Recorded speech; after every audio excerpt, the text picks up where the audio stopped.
Kekama Nabi bersuci Aceh mulia Raja Pramuso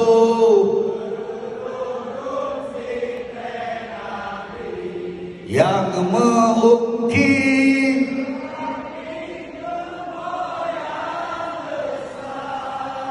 besohan temprang Rugoro syurga tanro balah nuraka.